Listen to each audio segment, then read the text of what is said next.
Hello મિત્રો, કેમ છો? મજામાં છો ને? હું પણ મજામાં છું. આજે આપણે મારા રસોડે એક રેસીપી લઈને આવ્યા છીએ, કાજુ મટર મસાલા.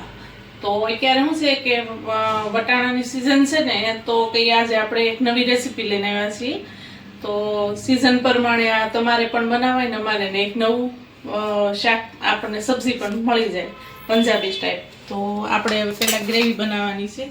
તો કાજુ ને વટાણા બે લઈ લીધા છે. આપણે પહેલાં હવે ગ્રેવી બનાવશું, કુકરમાં બનાવશું. કુકર મૂકી દઈશું, ગેસ ચાલુ કરી દઈશું.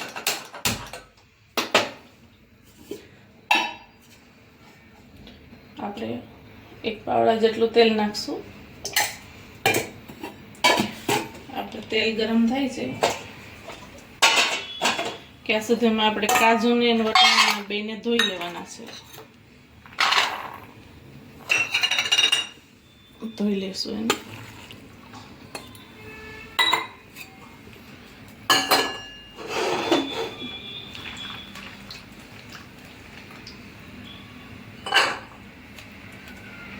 આપણે એને ધોઈ લઈએ. ક્યાં શું છે, વટાણાની સિઝન છે, તો સિઝનમાં તમે આવી રીતે આમ બનાવીને અલગ અલગ તો તમારે સારું રહે શાકભાજી સબ્જી બનાવવામાં.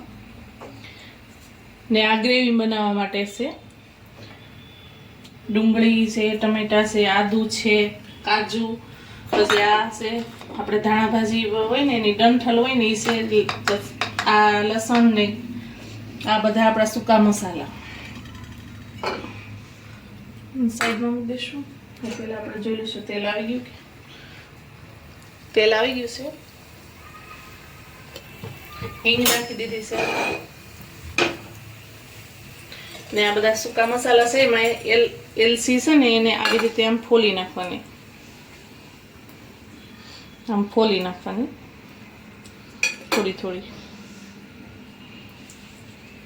ને હવે આપણે બધા સૂકા મસાલા નાખી દઈશું. લવિંગ છે, તજ છે, પછી તીખા છે, એલસી ને તમાલપત્ર નાખી દઈશું.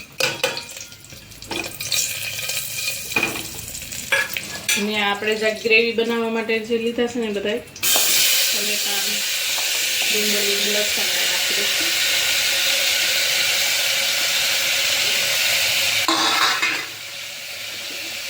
થોડું મીઠું નાખી દઈશું.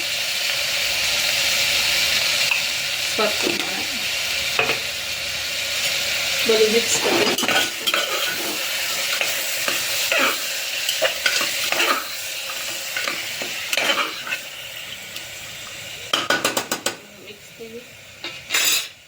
હવે એમાં થોડાક મસાલા નાખી દઈશું આપણે. અડધી ચમચી લાલ મરચું, થોડું ધાણા જીરું, થોડું હળદર, બહુ નથી નાખવાનું. બધું મિક્સ કરી દઈશું. એને બહુ આપણે પકાવવાનું નથી. આપણે એમાં થોડુંક પાણી નાખી દઈશું.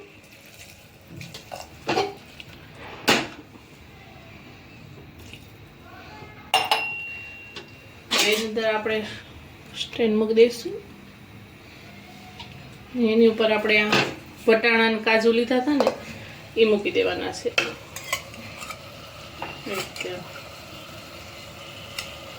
હવે એને આપણે એક સીટી કરી લેવાની છે. એક જ સીટી થવા દેવાની છે, વધારે નથી થવા દેવાની. એક સીટી થાય ને પછી હવા ન નીકળે ને ત્યાં સુધી આપણે એને કુકરને રાખવાનું. આપણે એક વિસલ થઈ ગઈ છે ને હવે હેઠે ઉતારી લઈશું. એની હવા પણ નીકળી ગઈ છે. હવે આપણે એને જોઈ લઈશું. જો થઈ ગયું છે મસ્ત. આપણે હવે બહાર કાઢી લઈશું.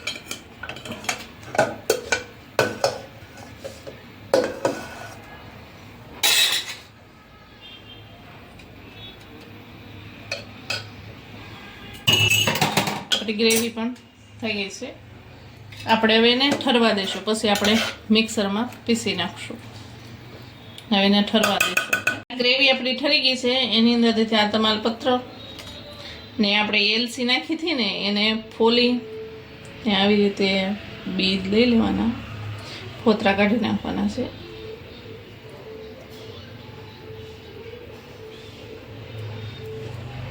ને આપણે હવે મિક્સરમાં નાખી ને એની ગ્રેવી બનાવી નાખીશું. આ પેલી ગ્રેવી પીસાઈ ગઈ છે. જો હવે આપણે તેલ મૂક્યું છે, 3 પાવડા તેલ છે. એની અંદર આપણે થોડુંક માખણ નાખી દઈશું, બટર. તમારી પાસે બટર ન હોય તમે ઘી પણ નાખી શકો છો. ક્યારેક એટલું નાખશું પછી પાછું બીજું. એમાં થોડુંક આપણે લાલ મરચું નાખી દેવાનું છે. ગેસ ધીમો કરી નાખવાનો છે. હવે આ ગ્રેવી નાખી દઈશું આપણે.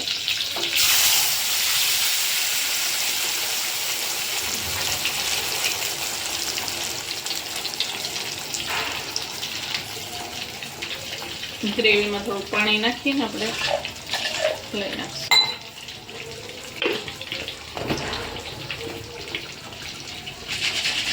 એવી રીતે આમ, એટલે બધી ગ્રેવી અંદર આવી જાય.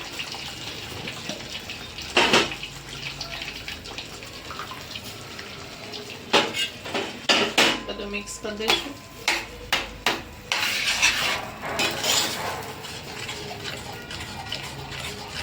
મિક્સ કરી દેવાનું છે બધું.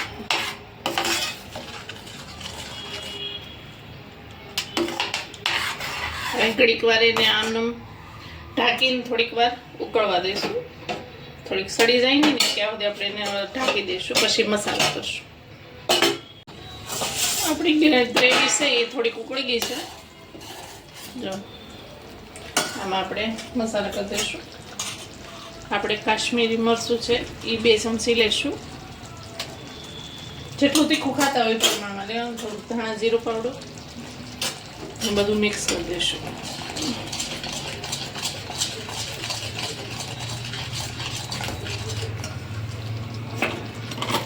થોડું મીઠું નાખી દઈશું. પહેલાં આપણે મીઠું નાખ્યું હતું એટલે થોડુંક જ નાખવાનું છે, 1/2 ચમચી.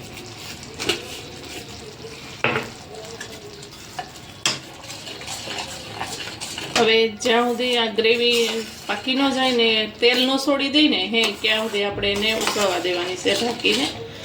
તેલ છોડી દે પછી આપણે પ્રોસેસ આગળ કરશું.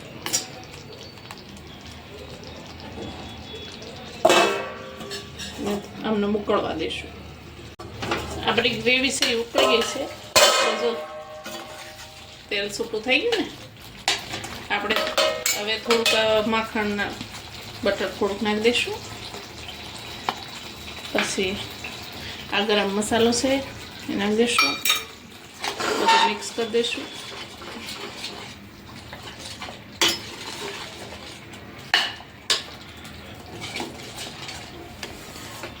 મિક્સ થઈ ગયું. હવે આપણે જે આ કાજુ ને વટાણા છે ને એ નાખી દઈશું. બધું મિક્સ કરશું.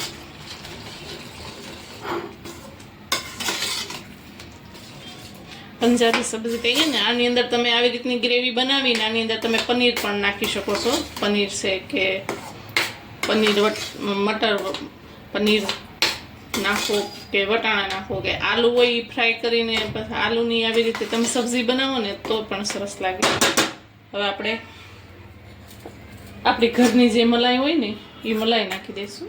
2 ચમચી છે મલાઈ.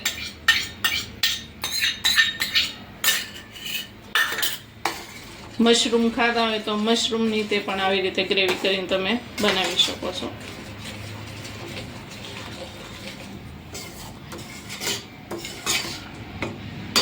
હવે આપણે એને થોડી વાર ઢાંકી દઈશું. થોડી વાર એને થવા દઈશું એટલે આપણી પછી સબ્જી રેડી. આપણી સબ્જી તૈયાર છે. પણ ઉપરથી હવે થોડીક સપટીક ખાંડ નાખીશું આપણે. તમને પસંદ હોય તો તમે નાખી શકો છો. અમને તો ગમે છે. થઈ ગઈ ને સબ્જી તૈયાર. હવે એમાં આપણે કસ્તુરી મેથી નાખી દઈશું.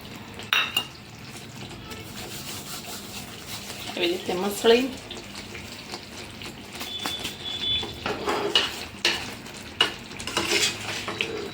તૈયાર છે ને આપણી કાજુ મટર. ઉપર આપણે થોડા લીલા ધાણા નાખી દઈશું.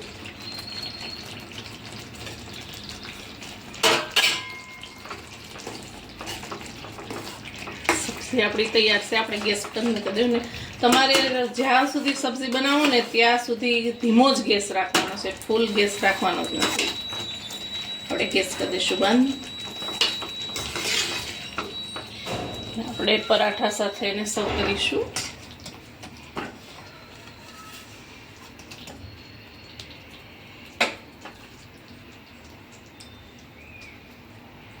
તૈયાર છે આપણી સબ્જી. તૈયાર છે આપણી સબ્જી, કાજુ મટર સબ્જી તૈયાર છે. જો તમને મારી રેસીપી સારી લાગી હોય તો લાઈક કરો, શેર કરો, સબસ્ક્રાઇબ કરો. ભલે મિત્ર બાય ને સીઝન છે તો તમે પણ ઘરે બનાવીને બધાને ખવડાવો કે તમારા મિત્રોને શેર કરો. આવી પંજાબી રેસીપી બાર જેવી જ એકદમ બનશે. બાય.